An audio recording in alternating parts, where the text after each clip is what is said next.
Police हमारी में आपका स्वागत है। इस कार्यक्रम में हमारा प्रयास है कि हम पुलिस और पब्लिक को और करीब लेकर आएँ, ये समझें कि पुलिस क्या सोचती है, पब्लिक क्या सोचती है और ये एक इंटरेक्शन हो पाए।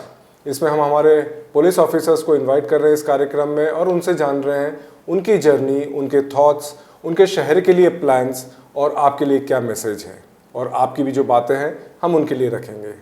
आज हम शुरुआत कर रहे हैं हमारे डीसीपी ट्रैफिक पुरुषोत्तम कराड़ साहब से, जो काफ़ी जाना पहचाना नाम और चेहरा है नवी मुंबई के लिए, क्योंकि ये हमारे पास पहले भी सर्व कर चुके हैं। इनफैक्ट पहले एसीपी थे, फिर प्रमोशन हुआ, डीसीपी जोन 1 भी हुए हैं और काफ़ी नाम कमा कर गए थे नवी मुंबई से वो लॉ एंड ऑर्डर मेंटेन करने के लिए, और अब नवी मुंबई ने उन्हें फिर खींच के वापस बुला लिया है। सर, बहुत बहुत स्वागत है आपका पुलिस हमारी में, and it's very good to have you back in the city. और आई एम श्योर कि जिस तरह से पहले आपका टेन्योर रहा है नवी मुंबई में, और अब और भी ज़बरदस्त होगा, और बहुत क्रूशल टाइम पे आप नवी मुंबई में आए हैं। सर, शुरुआत करने के पहले जैसे कि मैंने कहा कि हम लोगों को समझाना चाहते हैं कि पुलिस भी पब्लिक का ही एक पार्ट है, और इसलिए समझने के लिए कि आप पुलिस फोर्स में कैसे आए? बढ़िया। एक्चुअली क्या हुआ, जब कॉलेज ख़त्म हो गया तो नेक्स्ट क्या, ये चक्कर में हम इधर उधर ढूंढते रहे जॉब, फिर कॉम्पिटिटिव एग्ज़ाम देते गए। कॉम्पिटिटिव एग्ज़ाम में पहली बार मैं Maharashtra accounts and finance services में क्लास 1 पोस्ट के लिए सिलेक्ट हो गया। अच्छा। वहाँ कुछ टाइम सर्विस भी किया, लेकिन वहाँ इतना मन नहीं लगा। फिर नेक्स्ट एग्ज़ाम में मैं डायरेक्ट डीवाईएसपी करके सिलेक्ट हो गया, फिर तब से पुलिस में हूँ। कोई फैमिली बैकग्राउंड था पुलिस का? नहीं यार, हमारे गांव का मैं पहला क्लास 1 ऑफिसर हूँ। अच्छा। फैमिली में भी, सब रिलेटिव्स में भी और गांव में भी। हाँ। तो ऐसा बैकग्राउंड तो नहीं था, लेकिन जिस कॉलेज में हम पढ़े जी, वो कॉलेज में ये था कि वहाँ से एग्रीकल्चर कॉलेज पुणे और महात्मा फुले कृषि विद्यापीठ राउरी, जी, वहाँ से तो हर साल बहुत सारे ऑफिसर बनते हैं। तो हम वही से, फिर हमारे जो सीनियर्स थे उनका देखते देखते हम भी इसमें आ गए। बट पुलिस फोर्स ही क्यों? और भी तो गवर्नमेंट जॉब्स थे फिर। ये देखो कि क्या है ना कि आपका जो ऑप्शन देते हैं और मार्क्स जो आते हैं उसमें तो वो जिस कैटेगरी में फिट हो जाता है वो कैटेगरी में आप जाओ। अगर अच्छा लगा, पहली बार मैं जैसे बोला कि अकाउंट्स एंड फाइनेंस सर्विसेज में गया, वो ठीक नहीं लगा, फिर दोबारा एग्ज़ाम देके इसमें फिट हो गया, तो ये अच्छा लगा, ये कंटिन्यू किया, ऐसा हो गया। और बहुत अच्छा लगा, और अच्छी बात है ये।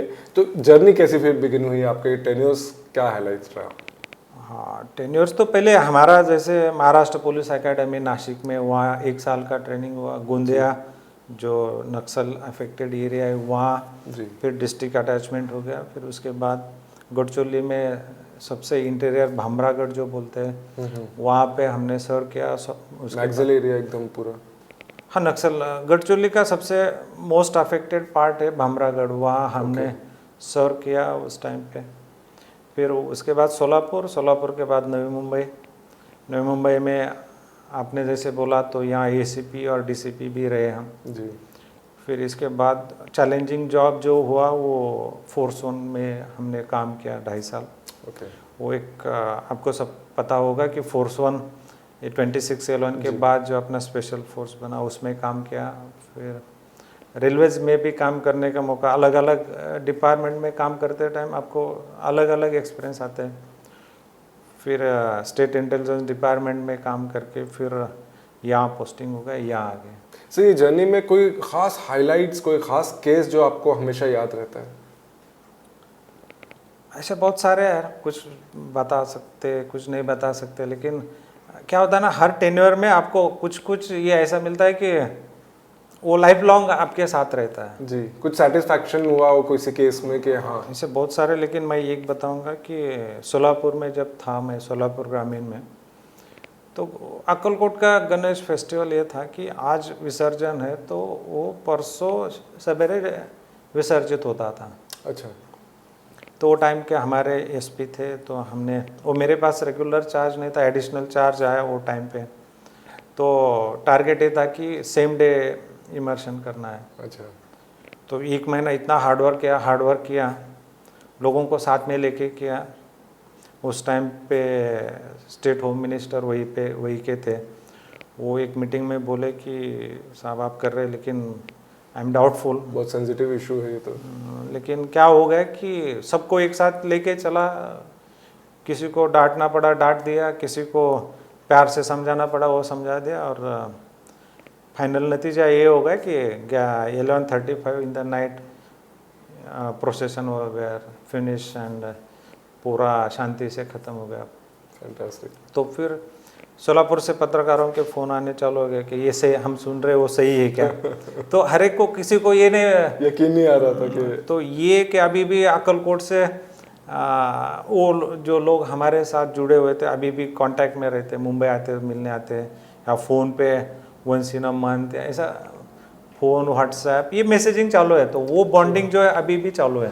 True sir. और जो जैसे मैंने इंट्रोडक्शन में भी कहा था कि हमने पर्सनली भी विटनेस किया था जब आपका टेन्योर यहाँ पे था, और जो मैंने ख़ास तौर से भी देखा था कि कोई लॉ एंड ऑर्डर सिचुएशन है उसको कंट्रोल करने में आपके जैसे ऑफिसर मैंने बहुत कम देखे हैं कि इमीडिएट इम्पैक्ट होता था आप जब पहुँच जाते थे वहाँ। नहीं ऐसा नहीं, हमारे सब पुलिस ऑफिसर अच्छे हैं। नहीं, आई एम नॉट सेइंग कि नहीं है, बट जो इम्पैक्ट होता है कभी कभी ऐसा लगता था कि सिचुएशन और खराब हो रही है, कुछ हो रहा है, एंड सडनली आपकी एंट्री होती वो है थी ना and, कि एट दैट टाइम क्या होता है कि आप सोचते क्या हो और वो हिसाब से होता गया, और फॉर्चुनेटली उसमें रिजल्ट अच्छे आ गए। जो आपने विटनेस किया तो उसमें रिजल्ट अच्छे आ गए, तो मुझे लगता है कि वो हो सकता है कि लोगों ने भी कोऑपरेट किया, हमारी टीम भी अच्छा हुआ, ये सब मिला के ये हो गया। सर एक और है जो पुलिस की बात करते हैं हम, जैसे आपने कहा फोर्स 1 में भी थे, ऑफ कोर्स गढ़चिरौली में भी थे, ये रिस्क ऑफ कोर्स होता है लाइफ पे भी, फैमिली के लिए ये बहुत मुश्किल हो जाता है। आप तो चलो जोश में चले जा रहे हैं, तो ये फिर फैमिली एंड किस तरह से मैनेज करते हैं?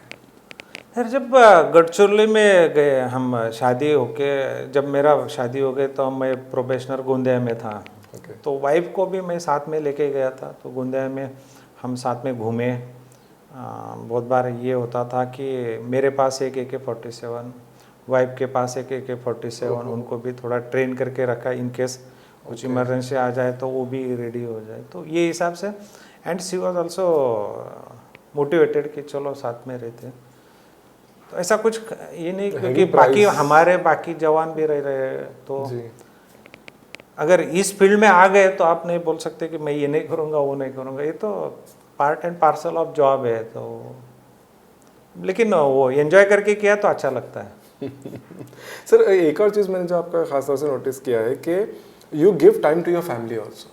हमने आपको देखा है अपनी फैमिली के साथ में भी, सोशल इवेंट्स वगैरह पे भी, तो ये भी बहुत अच्छा है। नहीं तो अक्सर ये होता है कि भाई पुलिस वाले अपनी फैमिली को टाइम नहीं देते। How important is that?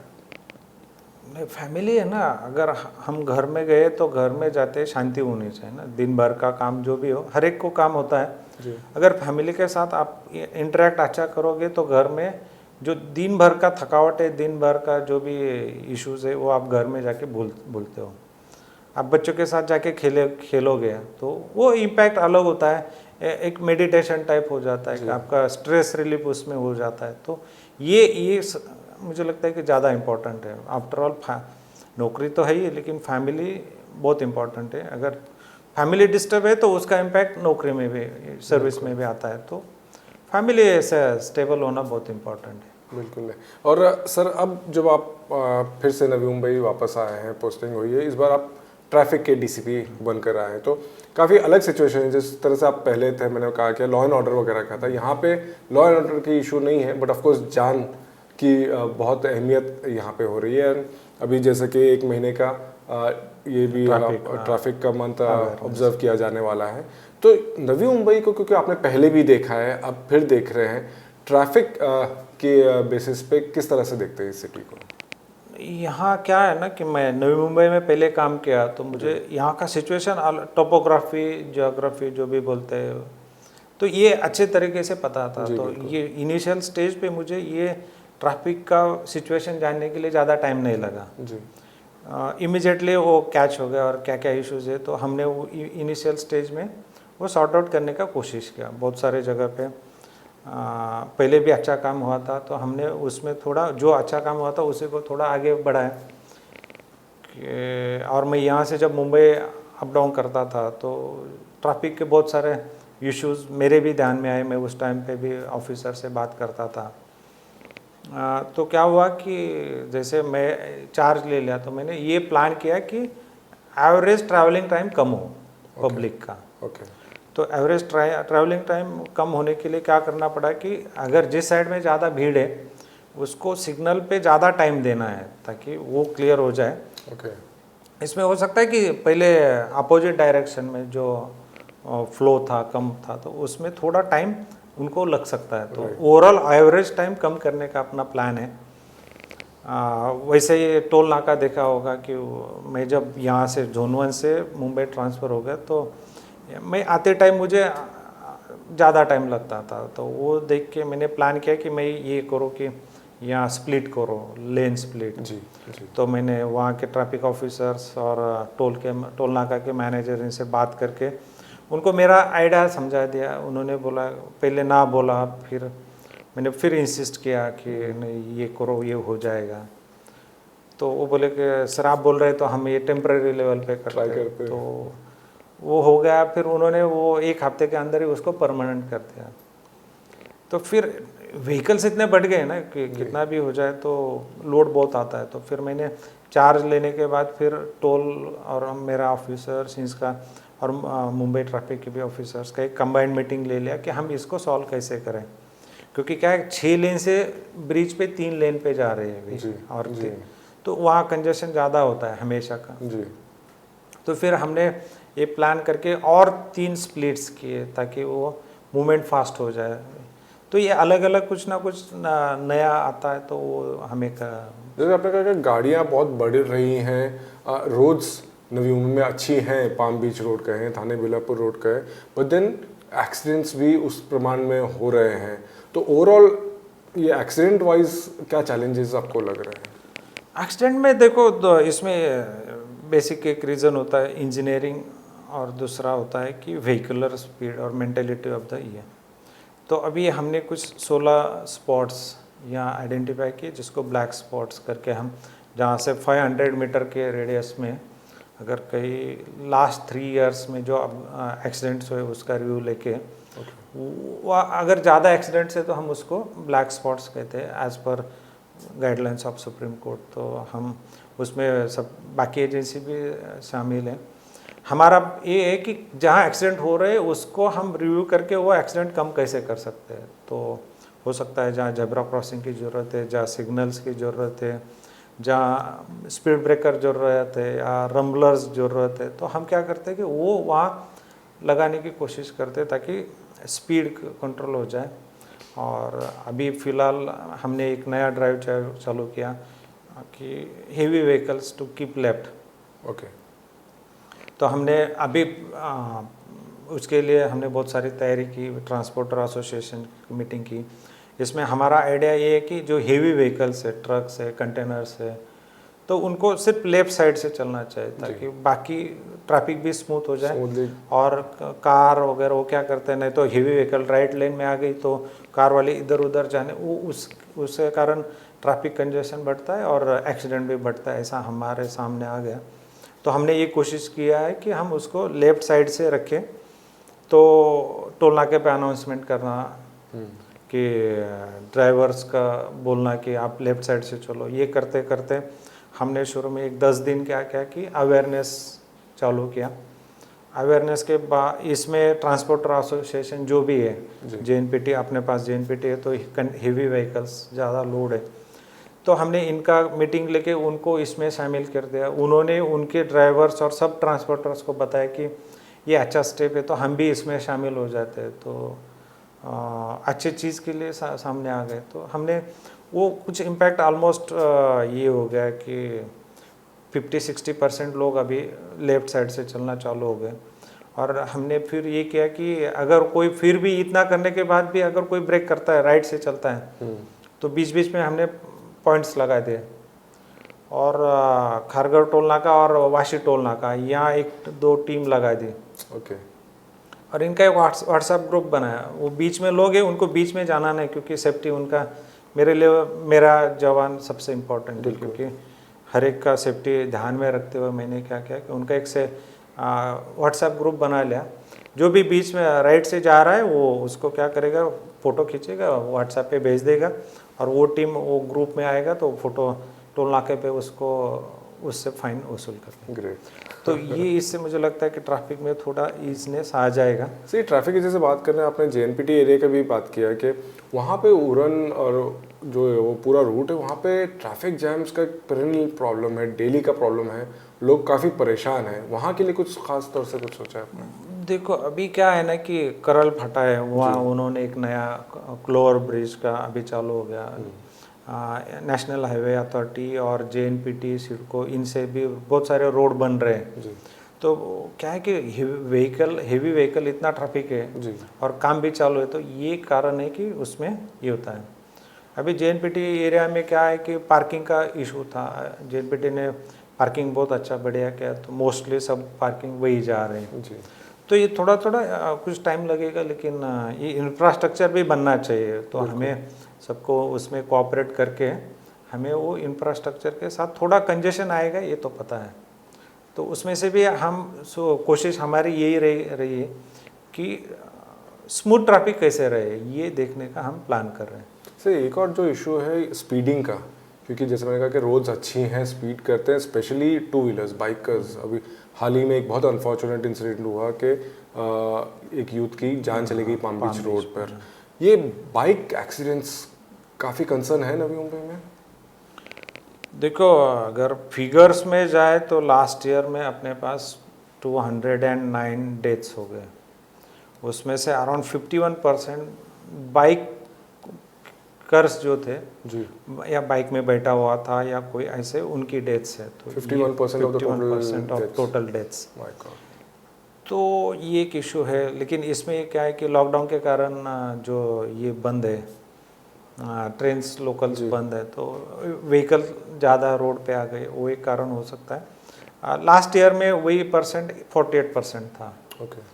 तो जो बाइकर्स जो मोटरसाइकिल पे मरने वालों की संख्या 48% थी, इस साल 3% से बढ़ गई है, क्योंकि लोग ज़्यादा और टू व्हीलर्स यूज़ करना शुरू कर दिए हैं। तो ये हमने फिर हेलमेट के लिए अलग अलग ड्राइव किए, लोगों में अवेयरनेस आना चाहिए कि नहीं मेरा हेलमेट अगर है तो मैं बच सकता हूँ, अदरवाइज थोड़ा इंजरी हो जाएगा लेकिन डेथ तो नहीं हो पाएगी। आपने जो बोला कि पाम बीच पे बाइकर्स बहुत ज़्यादा है करते, तो वो एक इशू था कि सैटरडे संडे बाइकर्स ग्रुप जो यहाँ से मुंबई से बाहर जाते थे तो वो पाम बीच का यूज़ करके वो एकदम स्पीड से जाते थे। हमने दो बार ड्राइव लिया, एक बार डिप्टी RTO को इन्वॉल्व किया और उसी टाइम पे हमने पोल्यूशन कंट्रोल बोर्ड को इन्वॉल्व किया। तो फर्स्ट टाइम ऐसा एक्शन हो गया कि ट्रैफिक पुलिस, RTO और पोल्यूशन कंट्रोल बोर्ड, तो हमने वो सब चेकिंग किया कि किन्होंने मॉडिफाई किया साइलेंसर या बाकी इंजन में या गाड़ी में, तो वो RTO वो कार्रवाई कर रहे थे। और जिस गाड़ी से पोल्यूशन ज़्यादा हो रहा है उनको तो ये सब मिलके कार्रवाई किया। और मेरे ध्यान में ये आया कि 2 बार कार्रवाई करने के बाद भी ये बंद नहीं हो रहा है। तो फिर एक मैंने जो इनका सबका कोऑर्डिनेशन कर रहा था उसको एक बार ऑफिस में बुला के समझा दिया कि हमें आपकी गाड़ी से कोई तकलीफ नहीं, सिर्फ आप हमारा रूल फॉलो करो और ये ओवर स्पीडिंग करेंगे तो और स्ट्रांग कार्रवाई करेंगे। तो उसका इतना अच्छा मैसेज गया कि उसके बाद से हार्डली कभी तो गाड़ी दिखता नहीं, तो बहुत सारा ग्रुप में जाने वाला सब बंद हो गए, साइन पनवेल हाईवे से वो मैसेज चला गया। हाँ, तो एक एजुकेशन एक पार्ट होता है ना कि उनको भी पता होना चाहिए। तो ये एंगल से मैंने ऑफिस में बुलवा के समझा दिया कि क्योंकि वो भी अच्छे लोग हैं, उनका तो ये शायद उनको लगता है कि ये अच्छा रोड है, खाली रोड है तो की जाए बाइक। तो वो तो जनरल में भी जो एक मैसेज जाना बहुत ज़रूरी है, जैसा कि आपने कहा कि 51% अगर है तो दैट इज़ ह्यूज। तो ये जो पूरा मंथ आप ड्राइव ले रहे हैं इसमें यही अवेयरनेस किया जा रहा है और लोगों को मैसेज दिया जा रहा है, क्या हाइलाइट्स रहेंगे ये महीने के? देखो ये पहले क्या होता था, अवेयरनेस प्रोग्राम 1 वीक था, फिर फोर्टनाइट बन गया, अभी 1 मंथ का बन गया। तो इसमें ज़्यादातर हम यही अवेयरनेस जो ट्रैफिक के बेसिक रूल्स है, सब कभी कहीं भी जाओ, कौन से भी कंट्री में जाओ, तो एक रहेगा कि वेयर योर, मतलब घर से निकलते हो तो हेलमेट लिया क्या, गाड़ी में बैठते हो तो सीट बेल्ट पहना क्या, गाड़ी चालू करने से पहले अगर शाम का मैंने दारू तो नहीं पिया ना, दारू पी के या शराब पी के गाड़ी नहीं चला रहा हूँ ना। और जब सिग्नल पे आता हो तो सिग्नल पे आके मैं जेब्रा क्रॉसिंग का जो स्टॉप लाइन है पहले उसके पहले रुक रहा हूँ ना। और जेब्रा क्रॉसिंग मैं पब्लिक को क्रॉस करने के लिए, क्योंकि आज मैं गाड़ी में बैठा हूँ, नेक्स्ट डे मैं कुछ काम के लिए अलग जगह पे गाड़ी पार्क करके मुझे जेब्रा का यूज़ करना है, तो हर एक को ये सोचना है कि मैं जेब्रा का स्टॉप लाइन जो है उसके पहले गाड़ी खड़ी कर दूँ, और बाकी पेडेस्ट्रियन जो है उनके लिए जेब्रा क्रॉसिंग है, उनके लिए यूज़ करना चाहिए। तो ये जेब्रा क्रॉसिंग का हो गया। फिर हो गया कि ये सिग्नल का, जब ग्रीन सिग्नल है तभी मैं वो जाऊँ, क्योंकि क्या है कि आप सिग्नल ब्रेक करोगे तो क्या होगा कि कहीं ना कहीं क्लैश तो हो जाएगा और एक्सीडेंट के मैक्सिमम चांसेस है। तो ये सिग्नल ब्रेक नहीं करना है। और इसके बाद ये हर एक को पता है जी, घर से कोई भी निकलो, मैं निकलो, आप निकलो, कोई भी निकले, लेकिन मुझे पता है कि ये करना है। और कोई ब्रेक करता है तो मैं सोचता हूँ कि ये इसने नहीं करना चाहिए था। तो हम क्या है ना, डिसिप्लिन की बात है सर, ये जैसे आपने कहा सब जगह रूल्स हैं, लेकिन हम देखते हैं कि जब हम इंडिया के बाहर जाते हैं कंट्रीज़ में, हमारे इंडियंस वो रूल्स बहुत अच्छे से फॉलो करते हैं, वो डिसिप्लिन दिखता है, बट हमारी कंट्री में हम ये डिसिप्लिन नहीं रखते हैं। हमें ये अनफॉर्चुनेटली नहीं, हम ये लोगों खुद को बदलना पड़ेगा। बेसिकली क्या है कि मुझे याद है कि जब मैं यहाँ पहले था और एक हिंदुस्तान टाइम्स का एक कॉन्क्लेव हुआ था जी, आपने वो ऑर्गेनाइज किया था, और मैं उस टाइम पे एसपी साहब थे और मैं था, तो मैं पब्लिक में बैठा था। मैंने क्वेश्चन पूछा था कि हम जब तक रूल खुद से नहीं डिसिप्लिन नहीं लाएंगे तब तक अच्छा सिटी बनाने का हमारा सपना रह जाएगा। I think it was in 2012 या समथिंग। तो ये ना हमें अंदर से खुद को बदलना पड़ेगा। लोग बदलेंगे तो ये होगा, ऐसा नहीं। मैं बोलूँगा कि मैं खुद में डिसिप्लिन लाऊंगा, आप बोलेंगे तो हर एक होके एक साथ होके ये बदल आएगा। अगर मैं बोलूँगा कि आप सब बदल जाओ तो नहीं होगा, लेकिन हम सब डिसाइड करेंगे कि हम सब बदल जाएंगे तो ये होगा, तब कुछ फर्क होएगा। सर, पार्किंग का भी एक बहुत मेजर इशू है नवी मुंबई में, उसको किस तरह से डील कर रहे हैं? देखो, पार्किंग है ना, अपना पॉपुलेशन और व्हीकुलर पॉपुलेशन, पार्किंग स्लॉट्स, ये थोड़ा इशू है जी।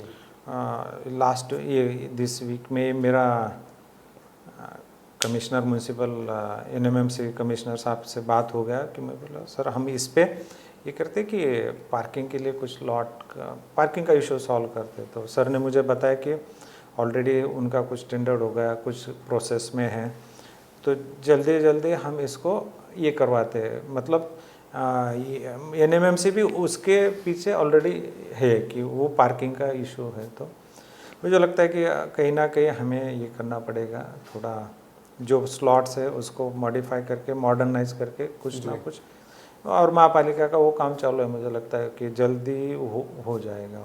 राइट एंड इट्स गुड कि आप ये इंटरेक्शन करके इसको चीज़ों को आगे बढ़ा रहे हैं। और ये जो महीना भी आप ऑब्जर्व कर रहे हैं, हम लोग के बहुत आप क्रिएटिव चीज़ें इसमें प्लान आपने किया है, उसके अगर कुछ हमारे को ब्रीफली बता दें। इसमें है ना, ये देखो कि 2-3 चीज़ें हम नए लाए कि जैसे हमारे जॉइंट CP साहब जय यादव सर का एक आइडिया था कि 1 डे विद पुलिस जी, उन्होंने वो आइडिया बता दिया मुझे, तो हमने उस पे ऊपर और डेवलप किया। और अभी हम एक पब्लिक के सामने जा रहा है कि 1 डे विद पुलिस, उसके पोस्टर्स भी लग जाएंगे।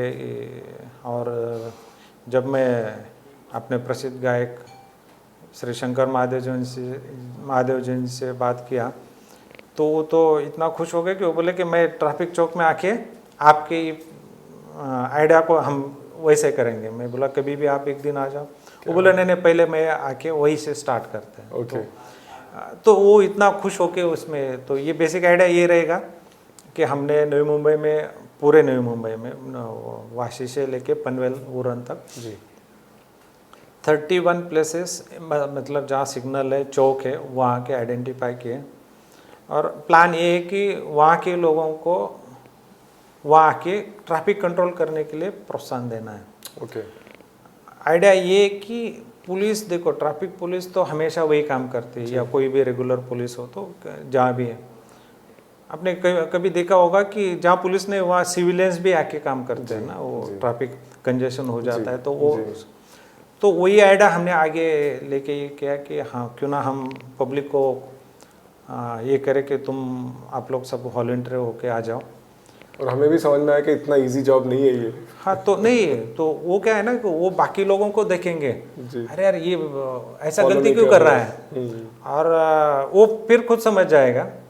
दूसरी चीज़ ये है कि जो रूल ब्रेक कर रहा है उसको लगेगा अरे यार ये तो सिविलियन ये कंट्रोल कर रहा है, तो मैं खुद डिसिप्लिन मैं भी क्यों ना रहूँ।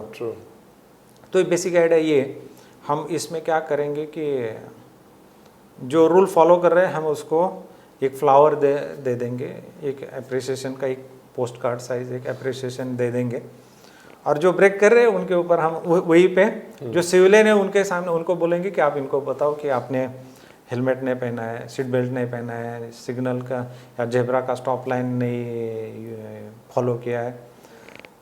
तो ये इससे क्या होगा ना कि अवेयरनेस ज़्यादा बढ़ जाएगा, एक स्ट्रॉन्ग मैसेज जाएगा। तो जैसे शंकर जी ने बोला कि वो आना चाहते हैं, तो हमने थोड़ा और आगे जाके ये किया कि हमने ऑनरेबल जजेस से बात किया, वाशी और पनवेल से। अच्छा। तो उनको भी ये आइडिया अच्छा लगा कि वो बोले हाँ हम भी एक दिन आते हैं। तो जजेस भी अभी रेगुलेट करेंगे? हाँ जजेस भी चौक में आएंगे। क्या बात है। तो उन्होंने भी एक डेट फिक्स किया 29 जनवरी को वाशी जजेस सब ऑनरेबल जजेस भवराव पाटिल चौक में आ जाएंगे हम उनके साथ, ताकि क्या है ना कि लोगों को पता चले कि ये इशू क्या है। जी सही। मतलब जैसा जज मैम आ रही तो उसका मतलब है कि उनको भी वो भी ये चाहते कि लोगों में अवेयरनेस आ जाए, वो भी देखते कि इतने केसेस वायलेशन के केसेस आते हैं। तो हमें ये कहीं ना कहीं चेंज करने का ये हो रहा है, और मैं आपके माध्यम से सबको अपील करूँगा कि हमें सोशल मीडिया पे इसका लिंक भेज रहे हैं, आप उस पर रजिस्टर करो। आप जिस एरिया में वो एरिया में जितने भी हमने स्पॉट आइडेंटिफाई कर लिए, वहाँ आप वो स्पॉट चुन लो, आपको डेट और स्लॉट मिलेगा। तो वो डेट और स्लॉट आप डिसाइड करो, हम कुछ डिसाइड नहीं करते, वो ऑटो जनरेट हो जाएगा। और एक बार आपने रजिस्टर किया तो आपको मैसेज भी आ जाएगा कि आपको ये स्लॉट बुक हो गया।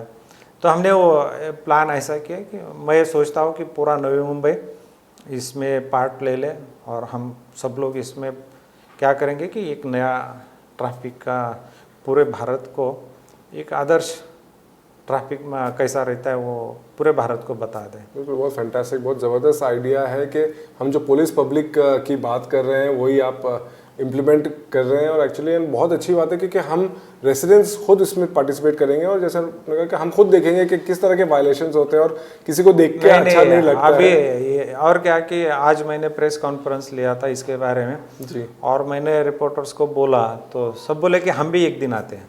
ओके, तो सब रिपोर्टर्स भी 2 घंटा ट्रैफिक कंट्रोल करेंगे, तो बहुत अच्छी बात है। ये क्या है कि उनको भी इशू समझ में आ जाएगा, उनका भी सोचना देखना, ये उसमें क्या होगा कि सब एक पार्ट हो जाएंगे। बिल्कुल। तो नवी मुंबई के डॉक्टर्स भी हमने डॉक्टर्स इंडियन मेडिकल एसोसिएशन के साथ बात किया, ताकि इंडिविजुअल आने से अच्छा कि हम ये सोचते हैं कि ऑर्गेनाइजेशन कोई तो आ जाए। बिल्कुल। तो IMA के डॉक्टर्स आ जाएंगे, तो एक दिन हम उनको दे रहे हैं। तो एक अपने पास APMC के कारण माथाडी की संख्या बहुत ज़्यादा है, तो उनके भी लीडर्स हमें बोले कि एक दिन हमें दे दो, हम जितना पॉसिबल है सब ये करवा लेंगे। टैक्सी और रिक्शा ड्राइवर्स, ट्रक ड्राइवर्स, वो भी कुछ दिन आके ये करेंगे कि बहुत अच्छा। तो सब सेक्शंस ऑफ द सोसाइटी इसमें इन्वॉल्व हो रहे हैं। आज मेरा बात सब नवी मुंबई के जो रिलीजियस रिप्रेजेंटेटिव उनसे बात हो गई, तो मोस्टली वो 26 जनवरी को हर चौक में सब धर्म के रिप्रेजेंटेटिव आके वो प्लान कर रहे हैं कि हमें प्लान करते हैं कि हमें उसमें क्या होगा कि नेशनल इंटीग्रिटी भी हो जाएगी, सामाजिक एकोपा आ जाएगा और ट्रैफिक कंट्रोल का मैसेज भी चला जाएगा। तो ये कि पत्थर में बहुत सारे बर्ड्स नहीं मारेंगे लेकिन टारगेट अचीव करेंगे हम, ये कहना चाहूँगा कि ये अच्छा रहेगा। ये मैं सबको आप बताना चाहता हूँ कि ये आपके लिए, आप इसमें इन्वॉल्व हो जाओ और खुद के लिए और खुद के बच्चों के लिए सेफ्टी बनाएं। ये हमारा टारगेट है। बिल्कुल, जैसे मैंने कहा कि फिलहाल लॉ एंड ऑर्डर नहीं देख रहे हैं आप, ट्रैफिक देख रहे हैं और इसमें भी बहुत ज़बरदस्त इनोवेटिव आइडियाज़ लेकर आ रहे हैं। सर आखिर में हमारे व्यूअर्स को आप क्या मैसेज देना चाहेंगे? मैं एक बताना चाहूँगा कि इसमें ट्रैफिक वीक में, ट्रैफिक मंथ में हम एक कर रहे हैं कि कोरोना के कारण हम ज़्यादा क्राउड इकट्ठा नहीं कर पाएंगे जी। तो एक अलग से हमने सोचा कि हम मंदिर, जो भी रिलीजियस प्लेसेस है वहाँ क्या करेंगे कि पोस्टर्स लगवा लेंगे। ओके। तो जब भी कोई भी ड्यूटी, कोई भी धार्मिक स्थल हो वहाँ जाएगा तो उसको हम ये संदेश देने की कोशिश करेंगे कि अरे यार, भगवान की तरफ से, जो भी जिनको मानते हैं वो भगवान की तरफ से, कि you follow the traffic rule, I will be with you. Okay. लेकिन आपने फॉलो नहीं किया तो शायद मैं भी बचा नहीं पाऊंगा। ये भगवान की तरफ से मैसेज हम देना चाहते हैं। तो सबसे रिक्वेस्ट रहेगा कि आप हम ये सिर्फ आपकी सेफ्टी के लिए ये सब प्लान कर रहे हैं, तो बिल्कुल ये करो। और हमने अलग अलग और एक ये किया है कि पादे जी जो है कि पपेट शो का करते हैं, तो बहुत वर्ल्ड फेमस क्या ये आर्टिस्ट है, तो हम उनसे एक पपेट शो बना रहे हैं। अभी रिकॉर्डिंग चालू है, आज या कल वो रेडी हो जाएगा। तो हम सब स्कूल के बच्चों को वो दिखाने वाले हैं। उसका मतलब ये है कि वो बच्चों को वो देख के खुद को भी अवेयर करेंगे। मुझे पूरा भरोसा है कि वो खुद अवेयर हो जाएंगे। और उसमें ये मैसेज हमने दिया है कि वो अपने पेरेंट को वो फॉलो करने के लिए प्रेशराइज करेंगे कि डोंट ब्रेक द रूल्स। जी। मतलब हमने बहुत सारा उसमें पॉजिटिव लिया है कि डोंट डू रैश ड्राइविंग के जगह पे कि मेरे पापा हमेशा स्पीड लिमिट फॉलो करते। तो ये कि हम नकारात्मक नहीं गए कि हम ये प्लान कर रहे हैं कि मेरे पापा उसमें से ऐसा समझो शराब पी के, तो उसमें एक ही आएगा कि मेरे पापा या मम्मी शराब पी के कभी भी गाड़ी नहीं चलाते। तो ये इससे मैसेज देंगे। और फिर हम उनको भी ये अवेयर कर रहे हैं कि आप ये खुद फॉलो करो, पेरेंट्स को भी फॉलो करने के लिए बोल दो, और उनका हम फीडबैक लेंगे। ये उसके साथ एक लिंक दे रहे हैं। तो प्लान ये है कि हम सब स्कूल के सब बच्चों के पास चले जाए।